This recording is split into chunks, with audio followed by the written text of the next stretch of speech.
કચ્છના વિશ્વવિખ્યાત વ્હાઇટ રણ વિસ્તારમાં યોજાતા રણોત્સવ દરમિયાન ભાડાપટ્ટે અપાયેલી જમીન પર નિયમોને નેવે મૂકી પાકા બાંધકામ, અપૂરતી સફાઈ અને પર્યાવરણને નુકસાન પહોંચાડતી પ્રવૃત્તિઓ થઈ રહી હોવાનો આક્ષેપ કરી જિલ્લા કલેક્ટરને રજૂઆત કરવામાં આવી છે। સંયુક્ત નૈતિક માનવ અધિકાર સમિતિ ખાવડા બન્ની વિસ્તારના પ્રમુખ અમીર અલી મુસ્તાક મુતવાએ આ અંગે લેખિત રજૂઆત કરી તાત્કાલિક કાર્યવાહી કરવાની માંગ ઉઠાવી છે। રજૂઆતમાં જણાવ્યા મુજબ રણોત્સવના કારણે કચ્છની સંસ્કૃતિને પ્રોત્સાહન મળ્યું છે અને સ્થાનિક લોકોને રોજગારીનું સાધન મળ્યું હતું, પરંતુ મામલતદાર ગ્રામ્ય ભુજના આદેશથી બહારના લોકોને વ્હાઇટ રણની પશ્ચિમ બાજુ ભાડાપટ્ટે ટેન્ટ લગાવવા માટે જમીન ફાળવવામાં આવી હતી। આ જમીન બન્ની વિસ્તારની હદમાં તથા ફોરેસ્ટ વિભાગ દ્વારા નવસાધ્ય કરેલી ચરિયાણ જમીન હોવાના કારણે સ્થાનિક લોકોએ વિરોધ નોંધાવ્યો હતો। તે સમયે કલેક્ટરે પરિસ્થિતિને સમજતા તાત્કાલિક અસરથી જગ્યા બદલાવી હતી। આ બાદ જે નવી જગ્યાએ હંગામી ધોરણે માત્ર 15 દિવસ માટે ભાડાપટ્ટે જમીન અપાઈ હતી, ત્યાં ગત વર્ષે આખી 4 માસની સિઝન દરમિયાન ટેન્ટ ચલાવવામાં આવ્યા હતા અને હાલ પણ ફરીથી એ જ ટેન્ટ એજન્સીઓ દ્વારા ટેન્ટ લગાવવામાં આવ્યા હોવાનું રજૂઆતમાં જણાવાયું છે।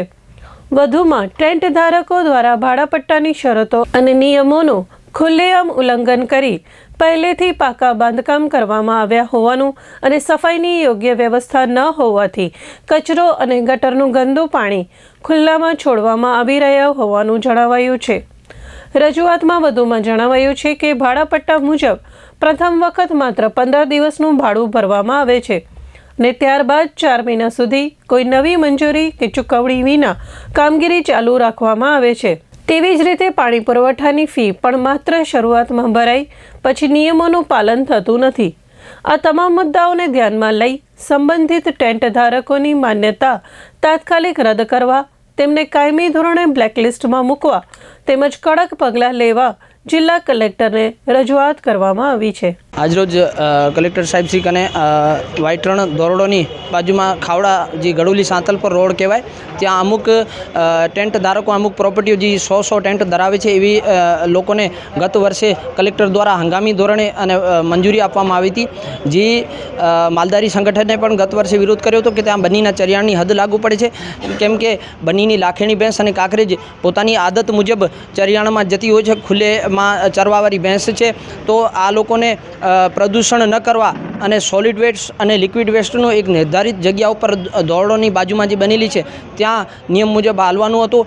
તે ગયા વર્ષે એ નિયમનું ઉલ્લંઘન કરી અને સોલિડ વેસ્ટ અને લિક્વિડ વેસ્ટ ત્યાં જ ફગાવી અને ખુલ્લેઆમ ગાયો ખાઈ રહી છે અને એની બન્નીની લાખણી ભેંસ પણ જ્યારે કંઈક ગાયો મરી ગઈ છે અને ગાયો કંઈક એવી છે કે જેના મોઢામાં જબલા ફસાઈ જતા એ ખાઈ નથી શકતી, પી નથી શકતી, એવી ખસ્તા હાલતમાં છે। અને બન્ની વિસ્તારની ભેંસો જે ભેંસની આદત હોય કે પાણીમાં બેસવાની હોય અને એ ખાડા અને ખાબુચિયામાં એસિડયુક્ત પાણીમાં બેસે છે ને એ પાણી પીવે છે। તો આ લોકો 4 મહિના માટે અહીં સ્થાનિકને અમારે રણોત્સવથી 100% રોજગારીને ઘણો ફાયદો છે, સ્થાનિક હોમસ્ટે પણ ચાલે છે। તો એ લોકોને સરકારશ્રીને મોદી સાહેબના વિઝન મુજબ કે એ લોકોને સપોર્ટ રહે તે માટે આ રણોત્સવ હતો, ન કે રાજકીય વગ ધરાવતા લોકોને 400 કે 500 ટેન્ટ લગાડી અને 4 મહિનામાં પોતાનો ધંધો કરીને વયા જાય અને અમને વારસામાં પ્રદૂષણ આપી જાય છે। તો આજ કલેક્ટર સાહેબને અમારી માંગણી છે કે એક ધાક બેસાડતો નિર્ણય લઈ અને કચરામાં જે ગાયો અને ભેંસો જેને અમને ઉછેરવામાં અમે એક બાળકની જેમ ઉછેરીએ, જેને 3 વર્ષ લાગે છે એ વાછડી કે પાડીને, હવે એ જો મરતી હોય તો એ માલધારીની ખૂબ ખરાબ હાલત થતી હોય છે, ખૂબ દુઃખ થતું હોય છે, કારણ કે એ પરિવારથી લાગણીથી પાડતા હોય છે। તો એમને સંસ્કૃતિને બચાવવા માટે અને માલધારિયતને બચાવવા માટે એક ધાક બેસાડતો નિર્ણય લઈ અને આ ટેન્ટોને ખસેડવામાં આવે, એની માન્યતા રદ કરવામાં આવે તો આવનારા સમયમાં અમારી બન્નીની લાખેણી ભેંસ અને પ્રદૂષણયુક્ત બન્ની બચી રહે એ માટે અમારી લાગણી અને માંગણી છે।